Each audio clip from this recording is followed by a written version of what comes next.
Boeing 777 vanished in midair with 239 people on board. No wreckage, no bodies, no answer. This is the deepest mystery in aviation history. March 8, 2014, Kuala Lumpur International Airport. At 12:41 in the morning, Malaysia Airlines Flight 370 lifts off from runway 32R, bound for Beijing. On board are 227 passengers from 14 countries and 12 Malaysian crew. The captain is Zaharie Ahmad Shah, 53 years old, with over 18,000 flight hours. The first officer is Farik Abdul Hamid, aged 27. The aircraft is a Boeing 777-200ER, one of the safest planes ever built. For 38 minutes, everything is normal. The plane climbs to 35,000 feet over the South China Sea. At 1:19 in the morning, Kuala Lumpur Air Traffic Control radios the cockpit one last time.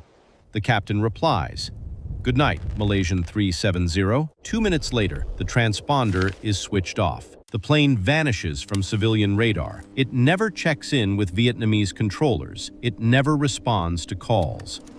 But Malaysian military radar is still watching, and the military radar sees something impossible. The aircraft turns sharply to the west. It crosses back over the Malay Peninsula. It flies over the island of Penang. Then it turns northwest, up the Strait of Malacca. For over an hour, it moves through the sky in complete silence. At 2:22 in the morning, the plane disappears from military radar too. By dawn, it is gone. Families gather at Beijing Airport waiting for arrivals that never come.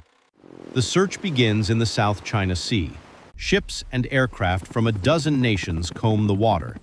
They find nothing. Then, a British satellite company called Inmarsat makes a discovery. Their satellite had been receiving automated hourly pings from the aircraft. These pings continued for 6 hours after the transponder went dark.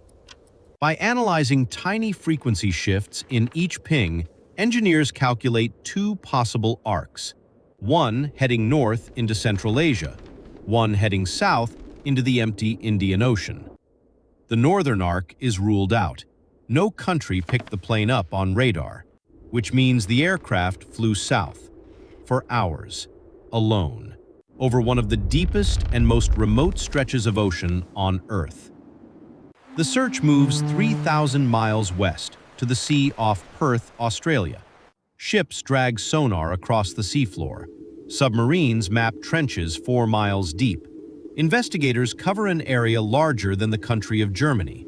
They find nothing. For over a year, the ocean holds its silence. Then, on July 29, 2015, a beachcomber on Reunion Island finds a barnacle-covered piece of wing washed up on the sand. It is a flaperon. Serial numbers confirm it. The part belongs to Flight 370. More debris follows. A wing fragment in Mozambique, a stabilizer piece in South Africa, a cabin panel in Tanzania. Each fragment is real. Each fragment is small, but no fuselage is ever recovered. No black box is ever pulled from the deep. No bodies are ever found. This case rewrote aviation forever. Airlines now stream flight data live to the ground. Cockpit transponders can no longer be switched off in mid-air. Global tracking is mandatory over open ocean. Every plane you board today carries the shadow of Flight 370. But the deeper question is human.